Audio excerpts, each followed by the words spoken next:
Hello friends, welcome to simply learn UPSC channel. आज हम पढ़ेंगे the Indian Express. Directly start करते हैं।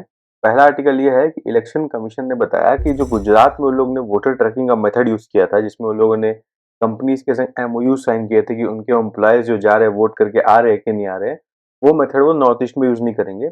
जो कि आपको पता होगा, इलेक्शन कमीशन ऑफ इंडिया का एक स्पेशल ऑफिसर होता है systematic voters education and electoral participation SVEEP programme, जो इलेक्शन कमीशन ऑफ इंडिया का फ्लैगशिप प्रोग्राम है।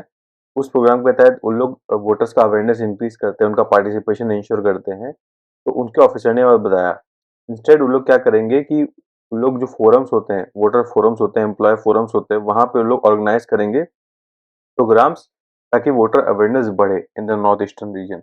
तो देखिए, ये मैंने क्यों आर्टिकल पढ़ा। ये आर्टिकल एग्जाम में ऐसे डायरेक्टली भी पूछेगा नहीं कि गुजरात स्टाइल या नॉर्थ ईस्ट स्टाइल। इसमें सवाल यह है कि वोटर पार्टिसिपेशन कैसे इंक्रीज करना है। उसके लिए इलेक्शन कमीशन ऑफ इंडिया क्या क्या मेथड्स यूज करती है, उसके लिए पॉइंटर्स मिल गए आपको। या फिर आपको सजेस्ट करना है मेथड्स की, वोटर पार्टिसिपेशन बढ़ाना है कहीं पे, उसमें आप क्या सजेशन दे सकते हो। उसमें आपका एग्जाम्पल ये बन जाएगा। आप पॉइंट्स ऐसा ही लिखोगे, प्लस एग्जाम्पल आपको मिल जाएगा। तो ये कंटेक्स्ट में आर्टिकल पढ़ना है। ये फर्स्ट आर्टिकल है। इसका कुछ carry forward part next page में भी है, जिसको मैंने हाईलाइट नहीं किया है क्योंकि बस इतना ही रेलिवेंट इन्फॉर्मेशन था। बाकी आपके इंटरेस्ट के ऊपर आप पढ़ना चाहोगे नहीं पढ़ना। अब ये एक दूसरा आर्टिकल ये है कि रशिया इंडिया ट्रेड जो है, अभी वो काफी बढ़ रहा है, ठीक है, in general, because crude oil हम लोग रशिया से, एनर्जी सोर्स जो ऑयल है, ऑयल एनर्जी एंड कोल, इस टाइप के डिमांड के आइटम जो है, जो हम लोग एनर्जी नीड्स पूरा कर दी इंडिया का, वो हम लोग रशिया से ट्रेड कर रहे हैं, बिकॉज रशिया डिस्काउंटेड रेट पे दे रहा है। सीधी सी बात है। अब मुद्दा क्या है, कोरिएंडर सीड भी जो है ना, वो भी हम लोग रशिया से काफी मात्रा में भी इंपोर्ट करना स्टार्ट कर दिए। रिसेंट ईयर्स में, स्पेशली लास्ट ईयर में, काफी संख्या में Russian trade in coriander seed देखा गया है, जो कि इटली और बल्गेरिया, इटली और बल्गेरिया जो तो की सोर्स थे इंडिया के, उनमें डिक्रीज हुआ है, और रशिया में क्लोज टू 100%, 200%, 300% इंक्रीज हुआ है, क्वांटिटी में भी, वॉल्यूम में भी। उसके रिगार्डिंग आर्टिकल है, तो उस कंटेक्स्ट से आप पढ़िएगा पहले। और सेकंड इसमें एस्पेक्ट ये है कि इंडिया का ट्रेड फॉरेन फॉरेन कंट्री से कैसे इवॉल्व किया है, उस एस्पेक्ट में भी इसमें कुछ पॉइंट समझिएगा, ठीक है। ये देखिए, ट्रेड का क्वेश्चन एक तो बनना बहुत लाजमी है मेंस में, इजीली बन सकता है। और प्रीलिम्स में क्या है, इसमें इंक्रीजिंग और डिक्रीजिंग ऑर्डर में अरेंज करने बोल देगा, असेंडिंग डिसेंडिंग में इंक्रीज करने अरेंज करने बोल देगा, regarding the India trade basket. उसमें कोरिएंडर सीड और फिर क्रूड ऑयल, ये दोनों का तो आपको स्टैंडर्ड याद रहना ही चाहिए।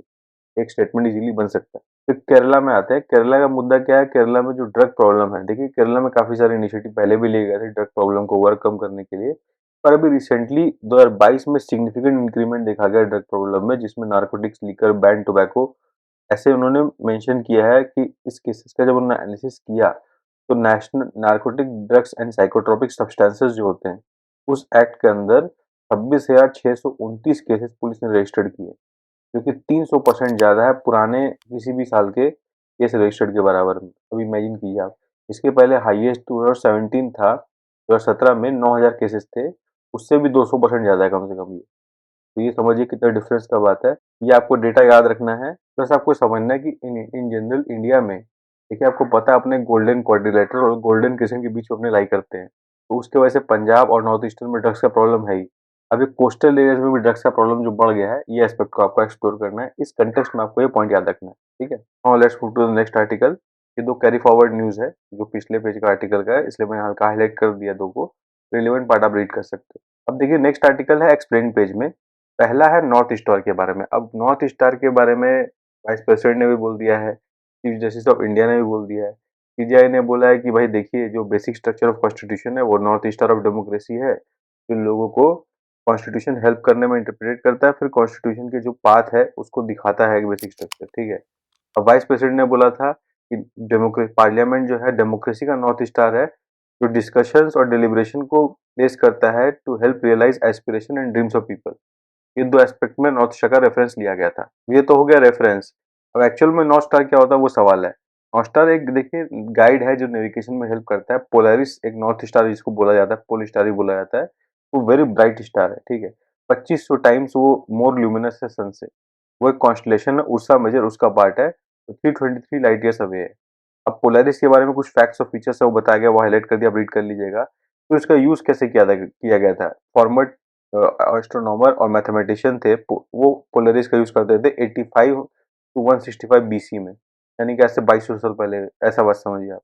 उसके अलावा ऐसा ही माना गया था कि it was also used during the age of exploration. Christopher Columbus जो है 1492 में जब ट्रांस अटलांटिक वॉयज किए थे, तभी भी उन्होंने इसके थ्रू इसका यूज किया था। फिर लिटरल इसका एक्चुअल मतलब क्या होता है और फिर इसको लिटरेचर में कहाँ यूज किया गया था, शेक्सपियर ने यूज किया था अपने आर्ट में, एक्ट में, लिटरेचर में। उसके बाद नॉर्थ स्टार जो है वो टाइटल जो है वो वेरी करता रहता है नासा के अकॉर्डिंग। नॉर्थ जो पोल स्टार है जिसको हम लोग पोल स्टार बोलते हैं, वो अर्थ के पोल में, तो अर्थ का एक्सिस ऑफ रोटेशन है उसके जस्ट उसी क्लोजेस्ट रहता है वो, इसलिए उसको पोल स्टार बोलते हैं। नॉर्दर्न पोल में देखा जाता है। सिमिलरली 14,000 साल पहले वहां पे कोई अलग स्टार था, इसका नाम था स्टार वेगा। अभी 12,000 साल बाद फिर स्टार वेगा के हम लोग पॉइंट कर जाएंगे, माने अप्रोक्सीमेटली 25-26,000 साल में ये चेंज होता रहता है। ये नॉर्थ स्टार का मतलब, ठीक है, वो भी आपको पता होना चाहिए। दूसरा आर्टिकल क्या है, एक इस टाइप का आइस मिला है जो अमॉर्फस सॉलिड और वाटर फ्रोजन इन टाइम में है, समझ लो। इसका मतलब क्या है कि वो आइस को यूनिवर्सिटी कॉलेज लंदन ने क्या किया, आइस को स्टील कंटेनर जो कि सेंटीमीटर वाइड स्टेनलेस स्टील है, उसके अंदर शेक किया -200 डिग्री टेम्परेचर में, तो ऐसा आइस का स्ट्रक्चर मिला जो व्हाइट ग्रेनुलर पाउडर टाइप का था, जो मेटल बॉल से स्टक कर गया था। जनरली क्रिस्टल फॉर्म में आइस जो होता है हेक्सागोनल सॉलिड बनाता है, उसके अलग अलग फॉर्म्स फ्रीजिंग टेम्परेचर के हिसाब से वेरी करते रहते हैं, पर ये कुछ अलग अलग आइस था। अमॉर्फस आइस इसको बोला जाता है। ये आपको अवेयरनेस होना चाहिए अमॉर्फस आइस क्या है, ठीक है। प्रीलिम्स में पूछ सकता है, चांसेस बहुत कम है कि पूछेगा, पर फिर भी अगर क्योंकि साइंस एंड टेक टाइप का सवाल है तो पूछा जा सकता है, तो ये ध्यान रखिएगा। फिर दूसरा बात यह है कि जियान एक कल्चरल साइट है चाइना के अंदर, उसका वॉल है 14 किलोमीटर लंबा वॉल है, 18 मीटर थिक है, 14 और फिर 12 मीटर हाई पे है।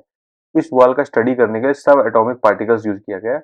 मुऑन एक सब एटॉमिक पार्टिकल है। मुओग्राफी या फिर मुओटोमोग्राफी जिसको कहा जाता है, ये टेक्नोलॉजी का इस्तेमाल किया गया।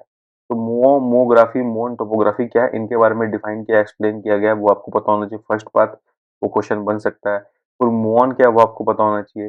फिर मुऑन और इलेक्ट्रॉन की प्रॉपर्टी में क्या डिफरेंस है, जैसे मुऑन जो है 207 टाइम्स मैसिव इलेक्ट्रॉन से, उससे भारी, उसको फ्लाइट इलेक्ट्रॉन भी बोला जाता है, तो ये आपको पता होना चाहिए। फिर वो कैसे एब्जॉर्ब होता है वॉल्स के अंदर, 3D स्ट्रक्चर बनने में कैसे हेल्प करता है, कैसे पास कर जाता है मोटे मोटे वॉल से, तो उसको कैसे कैसे यूज किया गया in the Fukushima nuclear reactor. तो इजिप्ट में जो गीजा है वहाँ के पिरामिड को स्टडी करने के लिए, कोई इंटरनल चैम्बर्स फाइंड करने के लिए। अभी सिमिलरली उसको जियान साइड पे यूज किया जा रहा है टू अंडरस्टैंड द स्ट्रक्चर। और जो इमेज सिस्टम इसको यूज किया जा रहा है चाइना के द्वारा, उसका नाम है कॉर्मिस, कॉस्मिक रे मुऑन इमेजिंग सिस्टम। ये इसके बारे में आपको पता होना चाहिए। 4 से 5 पॉइंट सब एटॉमिक पार्टिकल वाले आर्टिकल में आपको मिल जाएगा जो प्रीलिम्स में पूछा जा सकता है, तो इस हिसाब से इस आर्टिकल को पढ़िएगा। तो लकीली आज के पेपर में प्रीलिम्स के बाद ज़्यादा इन्फॉर्मेशन है। तो एक लास्ट एक इंडिपेंडेंट आर्टिकल था, उसमें बताया गया था कि सेंटर ने 200 ऐसे ऑफशोर कंपनियां, प्लेटफॉर्म जो कि गैम्बलिंग या प्रेडेटरी लोन प्रैक्टिसेस में इन्वॉल्व करती हैं, उनको बैन कर दिया गया। एक नोटिफिकेशन आया 138 ऐप्स को बैन करने का जो कि गैम्बलिंग में इन्वॉल्व करती है। फिर एक ऐप नोटिफिकेशन आया जिसमें 94 ऐप जो प्रेडेटरी लोन प्लेटफॉर्म्स की तरह काम करते हैं, जो लोगों को लोन देते हैं प्रेडेटरी वे में, लोन देके फिर हैरेस करते हैं, तो उस 94 ऐप्स को बैन किया गया। अभी रिसेंटली पिछले 2 साल के अंदर इंडिया ने 400 से ज़्यादा ऐप्स को बैन किया है, जिसमें TikTok, fire PUBG, free fire PUBG और शॉपी भी आते हैं। ये अवेयरनेस हो गया ऐप ब्लॉकिंग के हिसाब से। सेकंड, आपको समझना है कि गैम्बलिंग और प्रेडेटरी लोन प्लेटफॉर्म्स कैसे अपने सोसाइटी को हैरेस कर रहे थे, जिसकी वजह से स्टेप लिया गया। फिर उसके बारे में आपको ये समझना है कि कैसे ये आरबीआई और एनफोर्समेंट डायरेक्टर के लिए प्रॉब्लम बन गया था। तो ये जो ऐप्स को ब्लॉक किया गया वो किस लॉ के तहत किया गया, सेक्शन 69A है अपना इंफॉर्मेशन टेक्नोलॉजी एक्ट 2000 के अंदर, उसके तहत इसे ब्लॉक किया गया। इसमें एग्जांपल्स है बेटवे और डफाबेट, ये भी आपको अवेयरनेस होना चाहिए। इसने किया ministry of electronics and information technology, ministry का नाम है। ये सब छोटी-छोटी स्टेटमेंट्स है, देखिए ये सब स्टेटमेंट्स क्या है, वेरी सिंपल सिंपल स्टेटमेंट, देख के लगेगा क्या पढ़ना है, बट कई बार एग्जाम में यही सामने लिखा आता है तो कंफ्यूज हो जाते हैं, अपने यूपीएससी इसको पूछते हैं तो कंफ्यूज हो जाते हैं। तो इसलिए ये सब छोटी-छोटी बातें इस आर्टिकल से पढ़ सकते हो, प्रीलिम्स के लिए रेलिवेंट है। इनफैक्ट मेंस में भी अगर जनरल स्टडीज 3 का पेपर है, वहां पे भी इसको फॉर्दर पॉइंट्स के तरीके काम आ सकता है। इस पॉइंट को आप स्टेट कर सकते हो अपने किसी आंसर में। दिस वाज इट, यही था आज के न्यूज़पेपर में। आई होप आपको पढ़ के अच्छा लगा। If you like the initiative then channel को लाइक करें, सब्सक्राइब करें, और हाईलाइटेड पेज पीडीएफ एक्सेस करने के लिए simply learn official channel Telegram में उसको ज्वाइन करें। तब तक के लिए best wishes for the examination.